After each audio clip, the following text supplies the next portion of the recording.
Y bueno, pues hace unos momentos el presidente Enrique Peña Nieto envió un mensaje con motivo de su primer informe de gobierno, el cual se dio en un contexto de desaceleración económica y con dificultades para impulsar su agenda de reformas estructurales, especialmente la energética y la hacendaria. Para hacer un balance está con nosotros Ángel Verdugo, analista y columnista del periódico Excelsior. Ángel, bienvenido, ¿cómo estás? ¿Qué tal? Muy bien, muchas gracias. Además, por estar contigo en este primer día de Excelsior TV. Muchas gracias, es un honor, Ángel. No, hombre, al contrario. A bote pronto, ¿cuál sería una primera reflexión de lo que acabamos de escuchar y ver? A bote pronto. A bote pronto. Me sentí en uno de los informes del presidente López Mateos o de Adolfo Ruiz Cortines. ¿Por qué? Hay que justificar o explicar esto. Lo mismo de siempre, pensar que la aprobación de una ley automáticamente enfrenta y resuelve problemas y que además basta con que anunciemos una ley y su aprobación total o parcial en el Congreso para que los problemas prácticamente estén resueltos. Un vicio o una práctica que nos viene de lejos y hoy no fue la excepción. Hago caso omiso porque pues, todo el mundo ha hablado de estos problemas con la CENTE, por qué se pospuso, etcétera, pero yo creo que mi impresión a bote pronto sería esa. Más de lo mismo de lo que ya hemos visto frente a una situación totalmente novedosa que es la complejidad y la gravedad de una gran diversidad de problemas que nos están estallando todos al mismo tiempo. Un discurso, salvo tu mejor opinión, de un país deseable, pero no sabemos si será posible, ¿no?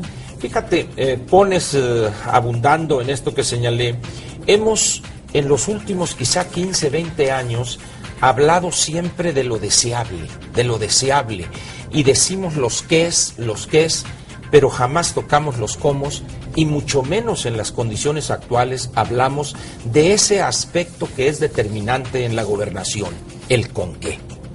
Más que en cualquier otra época del país en su historia contemporánea, el con qué, es decir, con qué recursos vamos a hacer lo que se está anunciando, hoy es más crítico responder a ese con qué y la verdad no hubo una respuesta clara o tratar el tema específico de dónde iban a salir los recursos para resolver tanto proyecto deseable. El qué da la impresión de que todo está supeditado a la concreción de las famosas reformas estructurales, es decir, la reforma energética. Correcto. Fundamentalmente y la reforma hacendaria. Fiscal o hacendaria, así es. Bien, otra vez estamos apostando a que si efectuamos y logramos concretar una reforma energética, cualquier cosa que logremos aprobar, con los asegúnes, sea descafeinada o sea profunda, y luego con la reforma fiscal, automáticamente empezará a caer maná del cielo. La verdad es que no es así. En primer lugar,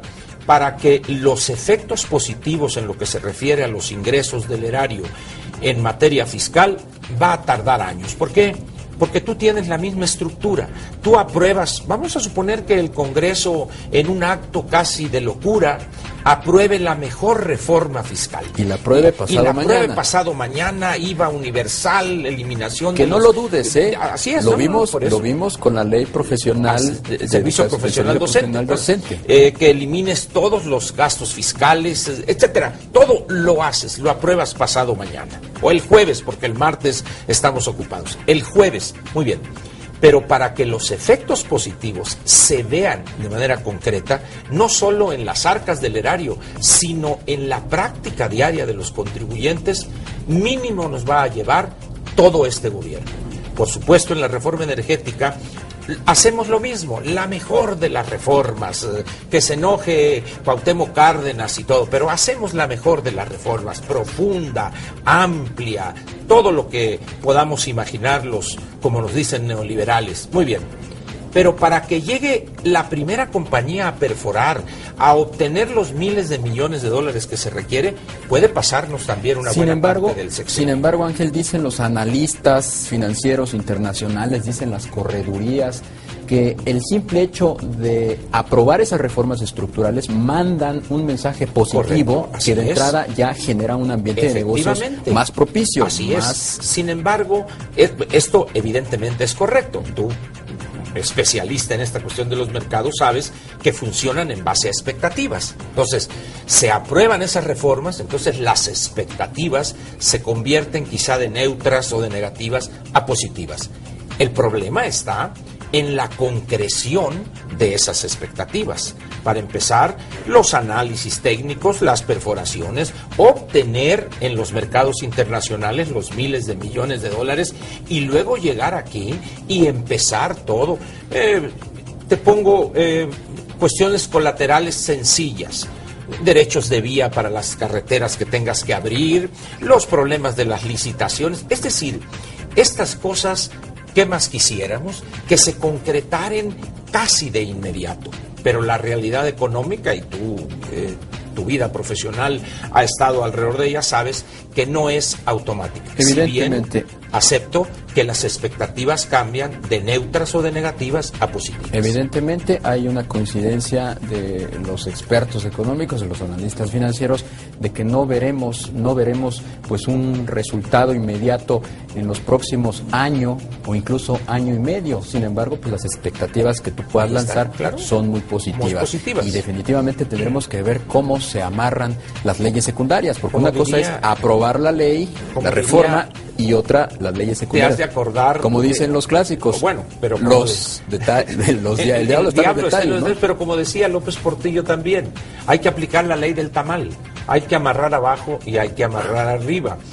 Pero aquí habría un elemento también importante, que hay una cantidad tremenda de problemas complejos que se agravan día a día, que está muy difícil que le digas, ¿sabes qué? Mira, las expectativas ya están, ¿por qué no te esperas en tus protestas año y medio o 2 años o 3? Como decía el presidente Peña hace un momento, esto se tiene que reflejar en el bolsillo de los mexicanos y no se va a reflejar inmediatamente. Así es, y primero tiene que reflejarse en el cheque de nómina o en la tarjeta electrónica donde te acreditan para que tengas un empleo que se reflejará en el bolsillo. De otra manera, esto quedará en lo que hemos visto una y otra vez, y eso es peligroso por la gravedad, repito, de los problemas en este momento. Y la coyuntura que vive la economía internacional. Muchísimas gracias. Hombre, gracias a ti, y repito, un honor haber estado contigo en este primer día de Excelsior TV. Muchas gracias.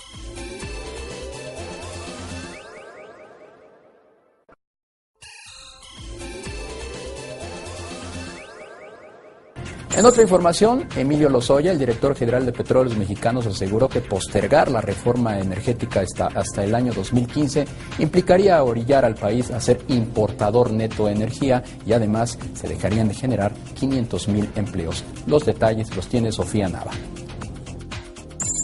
Postergar la reforma energética hasta el 2015 implicaría orillar al país a ser importador neto de energía, aseguró Emilio Lozoya, director general de Petróleos Mexicanos, al participar en la Reunión Nacional de Infraestructura Hidráulica organizada por la Cámara Mexicana de la Industria de la Construcción. Indicó que lo anterior implicaría dejar de realizar las inversiones que permitirían generar 500,000 empleos de aquí al 2018 y 2.5 millones al 2025. Lozoya Austin confió en que las iniciativas del PAN y del PRD enriquecerán a la planteada por el presidente Enrique Peña Nieto y reiteró que la postura del gobierno federal es reformar los artículos 27 y 28 constitucional con el fin de darle certeza jurídica a las inversiones para fortalecer al sector petrolero nacional. Sobre el régimen fiscal de Pemex, consideró urgente modificarlo, aunque aclaró que al hacerlo no será suficiente, pues es necesario contar con la participación de la iniciativa privada para compartir riesgos e incrementar el fondo de inversión para la industria. De darse esta reforma energética, previó que sería a finales del próximo año cuando se empiecen a apreciar los ajustes a las tarifas eléctricas a un menor costo en beneficio de la población.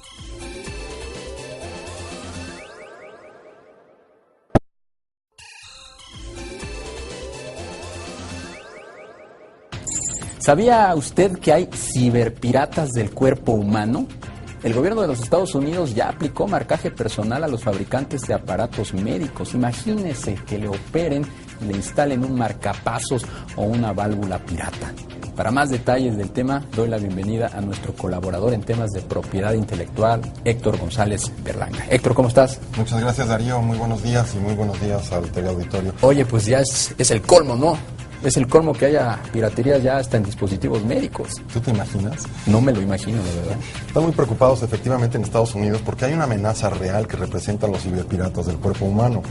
La Federal Drug Administration en los Estados Unidos, que es el organismo encargado de la seguridad, como tú bien sabes, de alimentos y bebidas de nuestro vecino del norte, ha recomendado en estas últimas fechas mayor vigilancia a los fabricantes de aparatos que se insertan al cuerpo humano. Esto parece una película de Aldous Huxley o una serie de televisión de Ray Bradbury, de Steven Spielberg. Palidecerían con una cuestión de estas gentes. Pero la amenaza es real, porque la posibilidad de piratear o de hackear estos aparatos médicos es seria. Por un lado, estoy seguro que a nadie, como ya tú bien lo estabas apuntando ahorita que estábamos hablando, iniciando el comentario, pues a nadie nos gustaría traer en el cuerpo un marcapasos o una bomba de insulina pirata por ahorrarnos algo de dinero. Un equipo original, aquí de verdad no tiene precio. Aquí no cabe aquello que es lo mismo pero más barato, porque todo el mundo sabemos que lo barato sale caro, y en este caso, pues como dicen coloquialmente, el riesgo de cantar el manicero anticipadamente o no cargar los peregrinos en Navidad, pues francamente sí nos llega a preocupar. No es lo mismo echarte una pastilla Balín, que a lo mejor no te hace el efecto que tú quieres, a que aquí te empieza a cascabelear el marcapasos, ¿no? En materia de ciberseguridad, la preocupación es todavía mayor porque hay una vulnerabilidad real y absoluta que están representando estos aparatos médicos en las redes de los hospitales. Hay una serie que se ha hecho más o menos popular que se llama Homeland Security. No sé si ya la estemos transmitiendo aquí en México, cómo se haya traducido, pero ya se contempló este escenario. En un capítulo resulta que le hackearon el marcapasos del vicepresidente de los Estados Unidos, le aplicaron una descarga eléctrica y le provocaron un infarto. Esto de verdad puede suceder. Un buen amigo mío, hace poco, le colocaron un marcapaso y se empezó a sentir mal. Y fue con el doctor y él se quedó sorprendido porque con un aparato inteligente, con un dispositivo Android, prácticamente con su teléfono celular, lo revisó, lo escaneó y a final de cuentas vio y le ajustó que el marcapasos estaba funcionando mal. ¿Qué tan avanzada es esta problemática en los Estados Unidos? Me imagino que mucho a tal grado de que ya intervino el gobierno, pero ¿qué posibilidades reales hay de que se les salga de control? Fíjate que sí, empezaron a hacer estudios ahora en los Estados Unidos, aunque son muy pocos y desafortunadamente eso es lo que más preocupado tiene a nuestros vecinos del norte. Se empezaron a hacer 2 estudios. Uno, imagínate un virus que como en tu computadora te la lente. A todo el mundo nos ha pasado con la computadora, de repente estamos trabajando en la computadora y se nos alenta y no sabemos por qué, se nos frisea la pantalla y se queda congelada. Imagínate que se frisee el marcapasos. Pues o imagínate que la bomba de insulina que tienes inserta dentro de tu cuerpo le falle o ponga otra dosis que no es la que tu cuerpo está requiriendo en ese momento. Entonces, a una distancia de 15 metros, ya hay estudios que se han hecho por una empresa de seguridad allá, que apenas empiezan a ponerle atención al tema, pero ya se dieron cuenta que se pueden hackear y se pueden cambiar los ritmos cardíacos o se pueden cambiar los ritmos de insulina que se están poniendo. Pero a ver, ¿quién te va a hackear? ¿Un maloso te va a hackear o aquí estamos ante el hecho de que existe una industria pirata, una industria de dispositivos paralela e ilegal en los Estados Unidos, que por el simple hecho de instalarte un producto de este tipo corras el riesgo de que te falle y que te mueras? Pero tú estás poniendo sobre la mesa el hecho de que hay gente que puede manipular el uso de esos dispositivos. Hay 2 corrientes como tú la estás aceptando y como tú la estás viendo ahorita de manera muy acertada. Por un lado, el utilizar dispositivos piratas, con los riesgos que esto tiene. Te falla el aparato y ahí te quedas. Por el otro lado, a un nombre clave. Imagínate que le pongan de verdad a un nombre clave. Ya lo pueden localizar ahora con estos famosos dispositivos que te ponen chips abajo en la piel, que supuestamente son para localizarte en caso de que tengas algún problema. Pues te pueden localizar también los malosos. Ahora imagínate que un nombre clave, un vicepresidente, un presidente, un gran capitán de industria, tenga insertado este dispositivo y en lugar que hacer un secuestro express te hablan por teléfono y dicen, si usted quiere que el marcapaso le siga funcionando, deposite sin colgar una moneda de $3 millones. Pero esos personajes, esos capitanes de industria, estos vicepresidentes o grandes políticos no se van a instalar un dispositivo pirata. Esos no son los piratas. En donde tú puedes hackear a través, porque estos dispositivos originales y no piratas se manejan y se controlan a través de redes Wi-Fi Wi-Fi o a través de dispositivos de Bluetooth. Vaya, una cuestión es la cuestión de que sea pirata, se te descompone y pelas. Y por el otro lado, el dispositivo original puede ser hackeado, puede ser intervenido. Esa es otra cosa. Puede ser tomado el control por otras personas que están ajenas a ti, por un lado. Por el otro lado, también pueden llegar a tener control sobre las redes que están manipulando y controlando todo este tipo de cosas en los hospitales. Evidentemente todo el mundo ha dicho, esto no ha pasado, no va a pasar, pero ya hicieron pruebas, ya empezaron a hacer 2 o 3 pruebas y les llamaron la atención porque las bombas de insulina se pueden controlar y el marcapasos se puede controlar, los pueden manipular completamente. También pueden manipular las redes de los hospitales a través de Hi-Fi. Y pueden tener, bueno, no quiero ni siquiera dar ideas ahorita en televisión, ni menos a nivel nacional, de lo que puede suceder, pero es como película de verdad de la Guerra de las Galaxias. Bueno, pues ni siquiera tan alejado de la realidad, ya lo estamos viendo, ¿no? Son estos grandes riesgos y desafíos que conlleva para la sociedad del mundo el advenimiento de las nuevas tecnologías, ¿no? Todo lo que puedes hacer y no puedes hacer, que prácticamente ya no puedes hacer nada, prácticamente todo lo puedes hacer por la red ya, ¿no? Totalmente, todo lo puedes hacer por la red, puedes monitorear inclusive a dónde están tus hijos, a qué velocidad van en el coche y por supuesto tu doctor puede monitorear cuál es el ritmo cardíaco, si estás haciendo mucho ejercicio, si te está bajando el nivel de insulina, todo ese tipo de cuestiones están monitoreadas y la red está alrededor de todo eso y entonces se supone que uno de los puntos clave, por eso hicieron tanto escándalo con las gentes de Snowden y con toda esta filtración de Wikileaks, etcétera, es justamente por la vulnerabilidad que tienen todas las redes informáticas.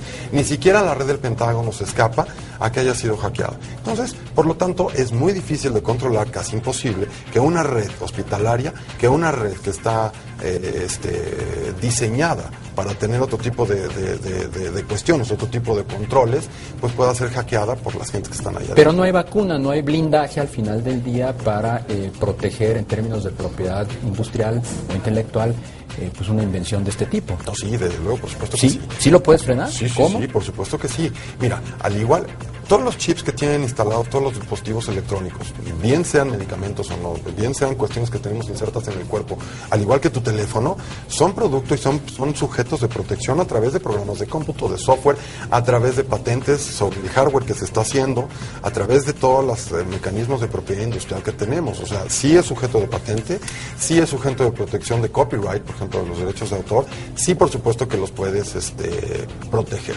Ahora, ¿cómo los puedes evitar el hackeo? Eso no.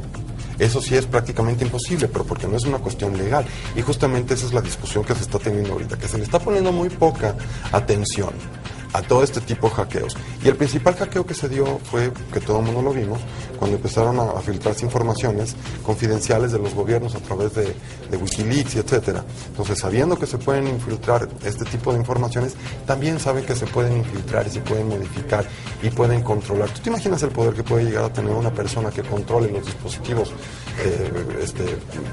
medicinales que están insertos en tu cuerpo? Es absoluta, es real, es brutal. Y la preocupación de los Estados Unidos, del Federal Drug Administration, es de que nadie ha empezado a ponerle candados, nadie se ha interesado en investigar, en ponerle hardware que lo evite, que lo prevenga. Vaya, pues como tú bien dices, parece película de ciencia ficción. Muchísimas gracias, Héctor González Berlanga. Muchas gracias a ti, Darío. Un placer que nos hayas acompañado. Muchas felicidades. Y estoy seguro que va a ser un camino lleno de éxitos. Desde luego que sí. Muchísimas gracias a Héctor González Berlanga, nuestro experto en temas de propiedad intelectual.